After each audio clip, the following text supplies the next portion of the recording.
बीते दिनों Asian games में भारत ने इतिहास रचते हुए पहली बार 100 से ज्यादा पदक भारत की झोली में डाले।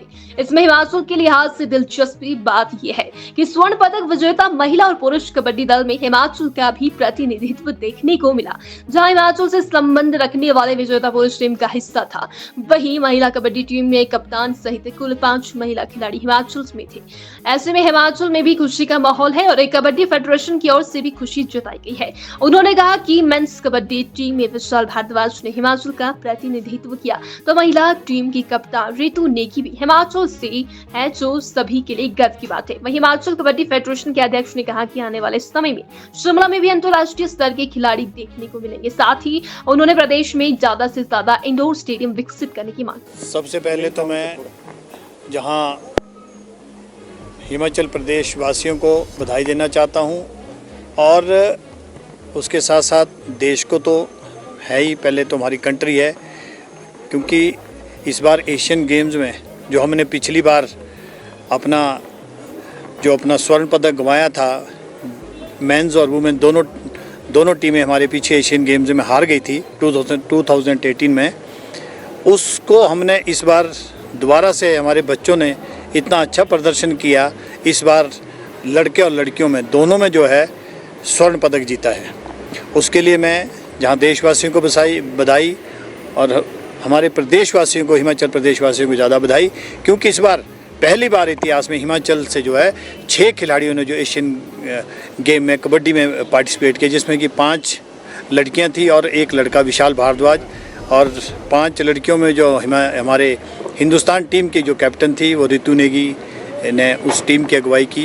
ये जहां पूरे देश के लिए फ़ख्र की बात है, हिमाचल के लिए भी और स्पेशली मेरे लिए, क्योंकि मैं हिमाचल कबड्डी एसोसिएशन का अध्यक्ष होने के नाते मुझे भी इस चीज़ पर गर्व है। और आप लोगों ने देखा कि वहाँ पर किस तरह का जो इवेंट हुआ, और एशियन गेम में इस बार हिंदुस्तान ने पहली बार 100 का आंकड़ा जो है पार किया, उसके लिए भी सभी देशवासियों को बहुत बहुत बधाई।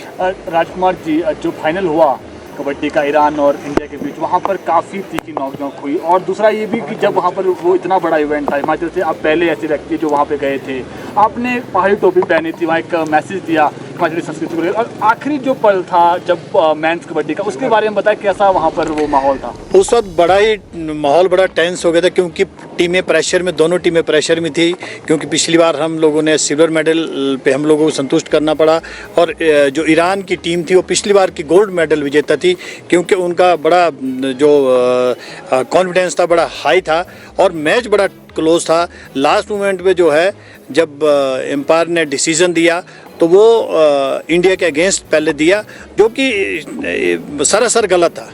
वो मतलब बिल्कुल भी जो हमारे रूल्स है उसके अगेंस्ट था, क्योंकि पवन शरावत ने जब रेड करी तो एक जो उनका कॉर्नर था वो बैक लाइन टच कर गया था, और पवन शरावत भी जो बाहर चले गए थे। और उसके बाद हमने जब ये सारा एपिसोड हुआ, 2-3 बार रेफरी और एम्पायर ने जो डिसीज़न अपने चेंज करे, फिर उसके बाद फाइनली जो वहाँ पे जूरी बैठती है, जूरी ने ये फैसला दिया, उन्होंने प्रॉपर सारा कुछ देखकर उन्होंने फिर 3-1 का डिसीजन दिया, जहाँ से जो हम लोग की लीड आगे आ गई। सर, इसके अलावा टोपी पहनी थी आप, चीन में भी आप हिमाचल संस्कृति को बढ़ावा दे रहे थे, क्या एक मैसेज? बिल्कुल, मैं इस बात का मुझे गर्व है कि मैं हिमाचल से हूँ, और अपनी संस्कृति को बढ़ावा देना हर हिमाचली का फ़र्ज़ है। और मैं आपको बता दूं कि 2018 में जब पहली बार प्रो कबड्डी में गया तो मैं कहाँ से प्रेरित हुआ, वहाँ पे मुझे अभिषेक बच्चन जी से मेरी मुलाकात हुई, तो मेरे को किसी ने उनसे मिलाया कि हिमाचल के प्रेसिडेंट हैं। उन्होंने मुझसे कहा कि मेरे पिताजी भी पूछ रहे थे कि टीवी पर टोपी वाला कौन है, तो मुझे लगा कि देखो हम लोगों के कब हिमाचलियों की अपनी एक अलग पहचान है। तो चीन में भी जहाँ भी मैं गया, मार्केट में गए या वहाँ पर जहाँ हम लोग ठहरे थे, वहाँ पर भी ग्राउंड स्टेडियम में भी इतने लोगों ने मेरे साथ फ़ोटो खिंचवाई, बाहर की कंट्री के लोगों ने। तो मुझे लगा यार, हमेशा हम लोगों को, किसी भी हिमाचली को बाहर जाते हैं तो अपनी जो है संस्कृति को बढ़ावा मिलना चाहिए। राजकुमार जी, आगामी क्या रणनीति है? आगामी रणनीति है, अभी जो है नेशनल गेम्स हमारी गोवा में हो रही है नेक्स्ट मंथ, तो उसके लिए हमारे जो है लड़कियों की टीम ने क्वालिफाई किया है, तो अभी नेशनल गेम में हमारी लड़कियां जा रही हैं और उसके साथ साथ हमारे हिमाचल में भी अब इवेंट स्टार्ट हो जाएंगे। सीनियर वर्ग सीनियर जो है पुरुष और महिला का इस बार जिला शिमला इवेंट करवा रहा है और उसके साथ साथ जूनियर सब जूनियर ये तीनों इवेंट होंगे। और इसके साथ साथ एक आपको मैं कह दूँ एक बहुत बड़ा इवेंट जिसमें कि आप लोग ये टॉप के खिलाड़ी जो पवन शेरावत जो एशियन गेम में थे, ये ऐसे नवीन एक्सप्रेस, ये सब लोग जो है आपको शिमला में कुछ बहुत जल्दी दिखेंगे। एक फेडरेशन कप हम लोग करवा रहे हैं क्योंकि फेडरेशन कप में जो सीनियर नेशनल होती है उसमें जो टॉप की 8 टीमें होती है, टॉप की 8 टीम उनको जो फेडरेशन कप में ले जाता है, 8 मेंस और 2 वुमेन। तो हम लोग इस बार जो है हम लोगों ने फेडरेशन से अपने amateur kabaddi federation of India से उनसे हम लोगों ने निवेदन किया है कि हमको इस बार फेडरेशन कप दे, तो उन्होंने अभी हामी भर दी है। तो बहुत जल्दी जो शिमला में बहुत बड़ा हम इवेंट करवाएंगे।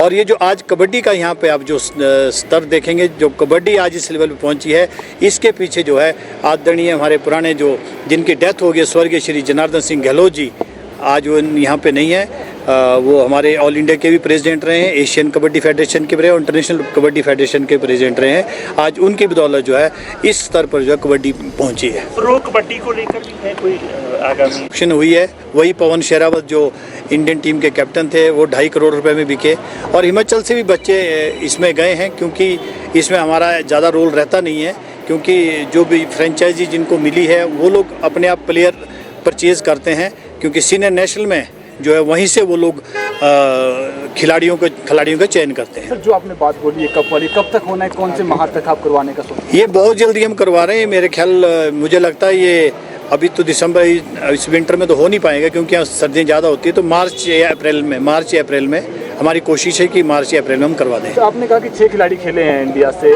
पीछे जो है वो कुछ बातें ऐसी भी आई थी देखने में कि सवाल उठे थे कि भाई जो चयन प्रक्रिया है उसमें उन खिलाड़ियों को मौका नहीं दिया जा रहा है जो सही में खेलते हैं। इस पर आप क्या कहेंगे? और दूसरा इसमें ये भी सवाल है क्योंकि अजय ठाकुर जो पहले भारतीय कैप्टन रहे उन्होंने सवाल उठाए थे, पूरी धांधली ना हो, प्रॉपर हो, इसके लिए क्या करेंगे आगे? देखिए, उन्होंने ही हमसे पहले रिक्वेस्ट करी थी कि जो सिलेक्शन कमेटी है उसमें जो है NIS और इंटरनेशनल खिलाड़ी होने चाहिए। और मैं आपकी जानकारी के लिए चीज़ बता दूं, जब उन्होंने सवाल उठाए थे उस वक्त भी हमारे जो कमेटी थी उन्होंने बाकायदा यहाँ पे हमारी कंप्लेंट भी डायरेक्टर स्पोर्ट्स को उन्होंने डायरेक्टर स्पोर्ट्स ने जो है इस बारे में इंक्वायरी भी करी थी और उसमें हम लोग सही पाए गए, क्योंकि उसमें हम लोगों ने एक जो इंटरनेशनल खिलाड़ी हैं वो उन्हीं के चाचा के बेटे हैं, परमजीत पम्मी हैं नालागढ़ से, वो सिलेक्शन कमेटी में थे। एक संजू है वो भी इंटरनेशनल खिलाड़ी और NIS कोच है। सब ने जितने हमारे सिलेक्टर थे वो पूरे के पूरे NIS थे। अगर हम लोग सिलेक्शन कमेटी में अच्छी पारदर्शिता नहीं करेंगे तो ये रिजल्ट थोड़ी आएंगे। मैं इस चीज़ का आपको बताना चाहता हूँ कि जब से मैं अध्यक्ष बना हूँ तब से लेकर कंटिन्यूस मेडल क्यों आ रहे हैं।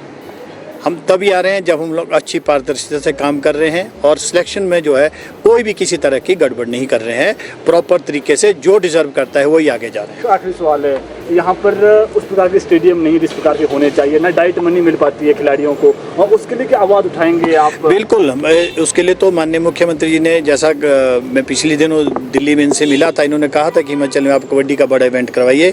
और माननीय हमारे पंचायती राज मंत्री हैं अनिरुद्ध सिंह जी, उन्होंने भी कहा कि आप करवाइए यहाँ पे कबड्डी का इवेंट। तो मैं चाहूँगा सरकार से, माननीय मुख्यमंत्री महोदय से और हमारे केंद्र में भी मंत्री हैं श्री अनुराग ठाकुर जी, उनसे भी चाहूँ कि हिमाचल में जो है इंडोर स्टेडियम ज़्यादा से ज़्यादा होने चाहिए। जितने ज़्यादा इंडोर स्टेडियम होंगे और हमारे जो है 12 महीने की जो बच्चे प्रैक्टिस करेंगे उसके रिजल्ट भी स्वाभाविक ही अच्छे परिणाम आएंगे।